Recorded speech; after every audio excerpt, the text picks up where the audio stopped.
Hey, how's it going, guys? This is Tom from UDS with another edition of UDS Interviews, our series where we chat to interesting people from around the world.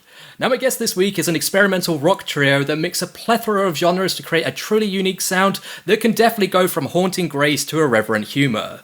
Here to talk all about their upcoming album, it is my pleasure to introduce arguably the most handsomest band performing today, My Octopus Mind.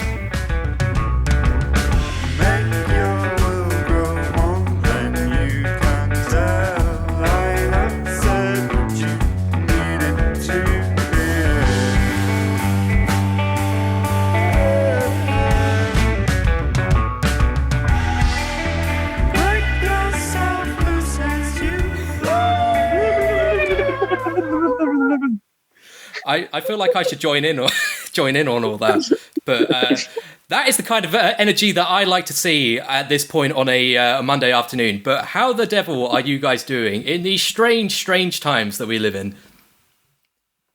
We didn't want to play music to people anyway.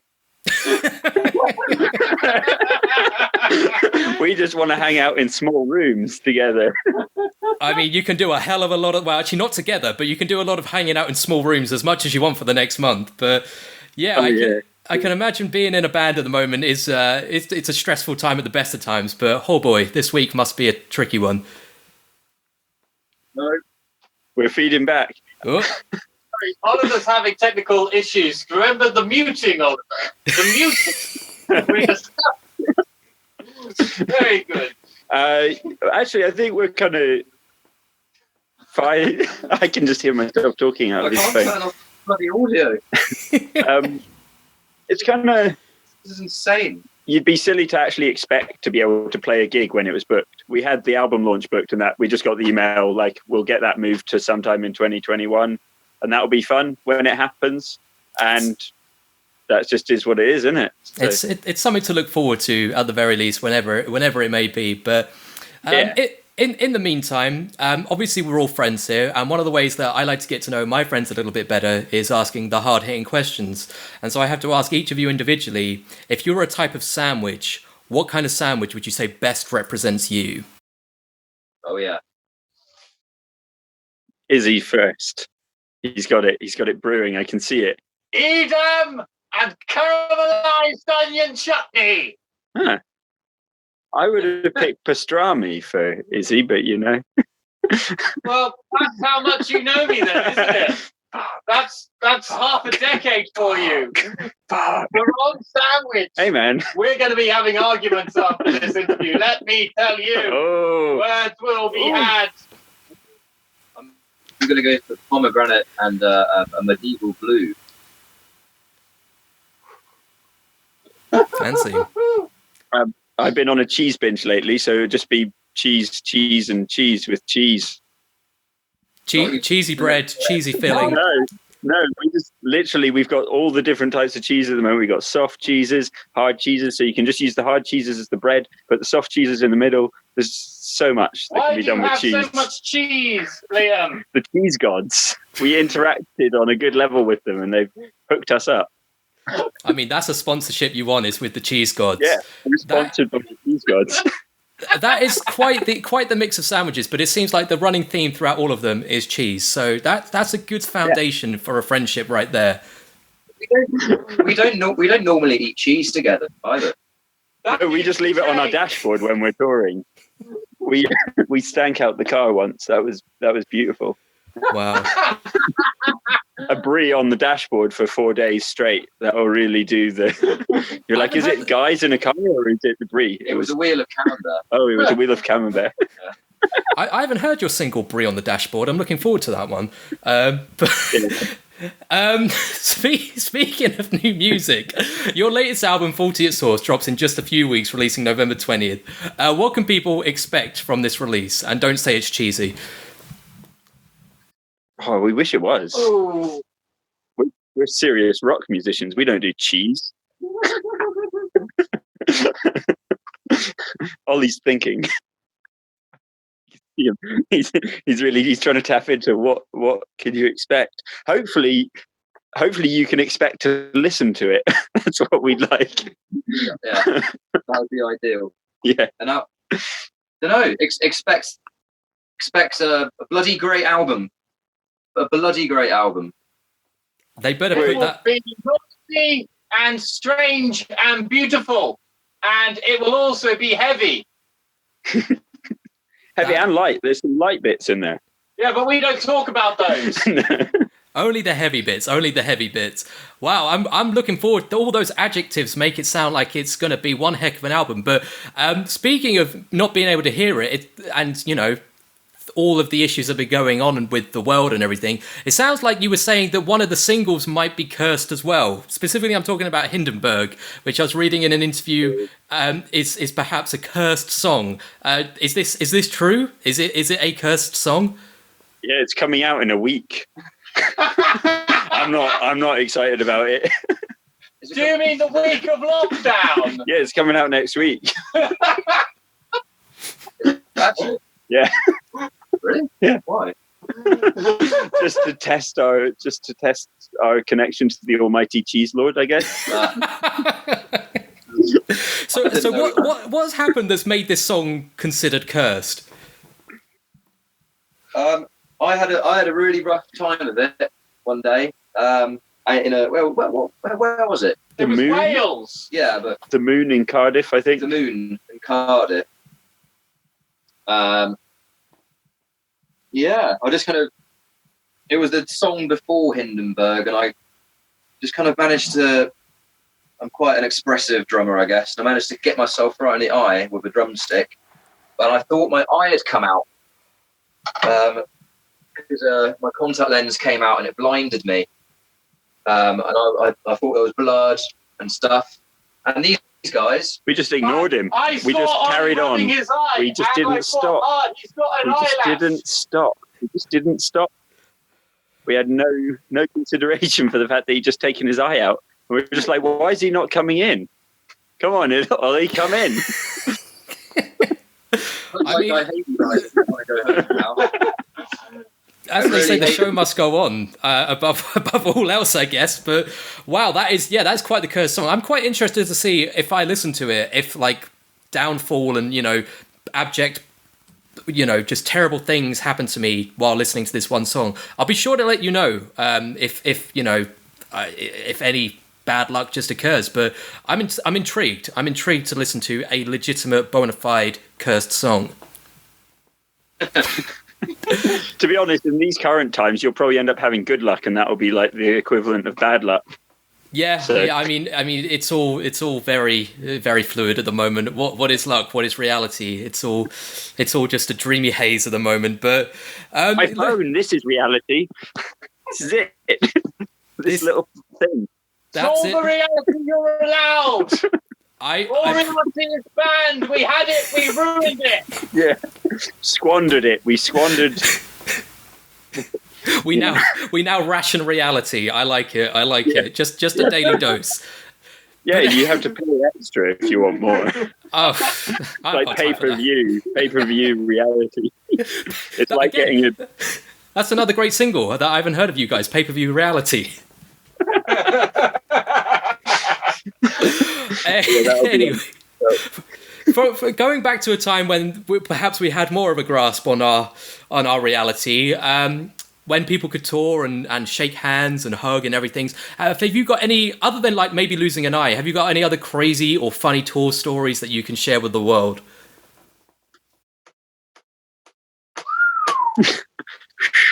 What about the supermarket that we got lost in, and then Liam didn't like it because he doesn't like capitalism. Yeah. I was having a fascist rant moment in France about supermarkets, and they were like, we've got to go to the supermarket. I was like, I hate supermarkets.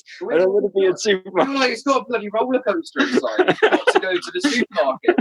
They've got 300 varieties of salt and vinegar crisps. We need to check it out. Liam's like, bloody fascists. I struggled with that supermarket because they had 3 different kinds of freshly baked sandwiches with cheese in, but I could not get any Rizzlers at all. It was infuriating. There were no Rizzlers at all, were there? No. You couldn't get smoking paraphernalia in France. Were you even in France? No. Unbelievable scenes. I think that was the same tour I read you folks Anais Nin. Oh, yeah. The erotic nighttime stories. That was good. I mean, she was French, right? Put me right to sleep. I think Ollie was a little bit confused. I think that was Belgium. No, it was Metz. Now, Metz is a very beautiful city. You wouldn't have known it, and then you go there, and it's just like very pretty.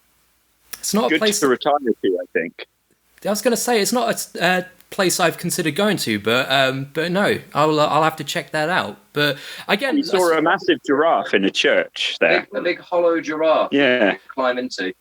According to Inside a Oliver's church. On the day Wikipedia page check, the cathedral they have there has the most stained glass in either the world or Europe, depending on my memory's correctness. Or Metz. Definitely Metz. All right. Can confirm. All right.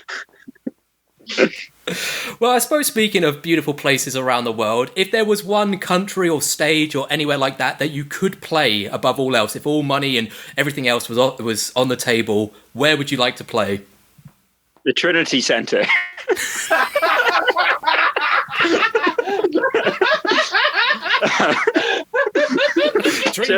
Dream big. We were just going to play there, and it was going to be good. We will. It will happen. It will happen, and I will send all the positive vibes to block out anything that Hindenburg could produce to delay it any further. But do they still do the ATP, the All Tomorrow's Parties things? I think they're bankrupt. Like because one of those, like, Deerhoof curated one in fucking, where was it? Like Georgia or something like that. It's like some really mad place, and Deerhoof just like picking all the bands for a lineup. And I was just like, to get picked for something like that would be. I'd like to play at the Russian embassy in Pakistan. There you go, the Russian embassy in Pakistan. It's not a building I'm aware of, but I'm sure it's lovely. Might be. Sounds fun.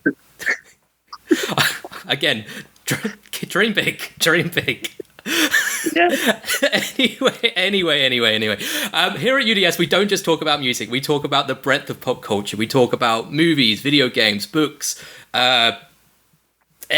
cheese, everything and more. So with that in mind, if you could have one of your songs feature in anything at all, what would it be? Oh, McDonald's. Well, just over the PA thing. Yeah, wouldn't that just be great? We had a company who contacted us telling us that they could get us in McDonald's. Really? Yeah.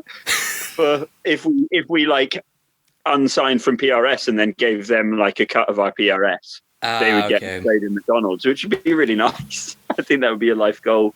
Why didn't you say yes, Liam? You know, I'm down as a co-composer on these tracks. You really should have run this by me. Give me the sweet cheddar. I would totally want to assault McDonald's customers with our loudest, most aggressive tracks. Yeah, true. Yeah, I'll reopen the email. Sorry, guys. So just to understand, because I want to get this right. You begrudgingly set foot in a supermarket, but you're down for your music to be played in McDonald's. Yeah, we'll take the money. Yeah, man. Okay. Yeah, no, I get it now. I get it. Fair enough. It's a one-way street, man. It's a one-way street. In the meantime, in the not too distant future, what does the rest of 2020 and like beyond have in store for you guys with the current state of the world is now? We all work as musicians, so we're going to continue working in the form of rehearsing. Yeah, we're just going to write. We're just going to continue to write more music. Yeah, and just smash it. Basically, don't let the old dog get you down. I say we've been really enjoying just jamming a lot because we used to always like gig, and so it's like the songs came together a lot quicker. But now we're just kind of setting up and just playing about for hours because there's no real pressure, and so we're kind of building our songs in a different way, which is really fun, and just like do as much of that as we can, really. Awesome. No, it was Awesome. We've got a double A side coming out as well, right? Yeah. We've got more recordings in the bank for after the album anyway, and then hopefully, by the time that's all out, we'll have the next album, and we'll just churn and just hit people in the face with music. More music. Take our expression of ourselves, and it's like, don't hate us for it. Thanks. Or hate us, do it. Just write about it. If you hate us, write about it. Feel emotions. Yeah. That's the best. Doesn't matter what they are.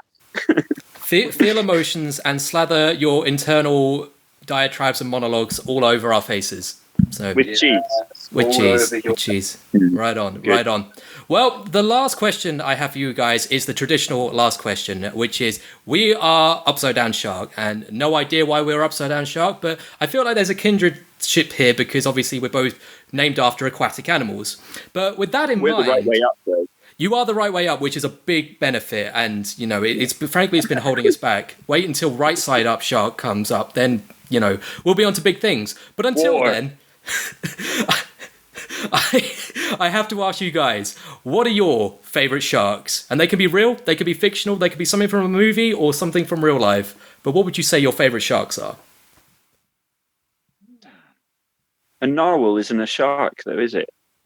I would accept it as an answer. We've had Danny DeVito as Penguin in Batman Returns as an answer for this question before, so anything goes. All right, well, a narwhal then. Narwhal is your favourite shark. I like it. What about you other guys?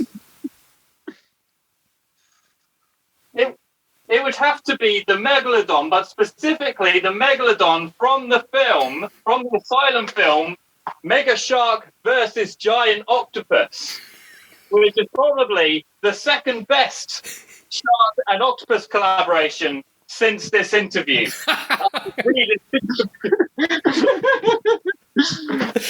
Oh wow! Yeah, well done. That's the only answer I will now accept from now on. But Ollie, you've got to somehow match or top that. Good luck. God, I was going to say tiger shark because I feel safe swimming with them, and I think they're attractive. I mean, an attractive, safe shark is what you want in both a partner and a shark. Precisely. I look for the pretty similar things, to be honest. Oh. I'll tell Ali you said that. Yeah, you tell her. I've been sharpening her teeth for a few weeks. Oh, mercy me. I'm going to have to go have a lie down after this one. But guys, thank you so much for your time today. It's been an absolute pleasure chatting to you. So the last real question I have to ask you is, where can people find you online until they can come see you in person again? www.myoctopusmind.com and My Octopus Mind in all the things. Buy our album on Bandcamp on Fridays, the first Friday of the month, which is that soon? That's Friday. Yeah, this Friday. Buy it, pre-order it. The vinyl will be here in January. We've ordered it and we've paid the mega bucks to become a real band on real vinyl. We're not lying anymore. Mum, believe me, it's worth my time. I paid for it with Universal Credit. Yeah, that's Universal what you do with it. Paid for our album. Yeah. Hell yeah. We have given a pound of flesh. Now validate us, people of the world. Yeah.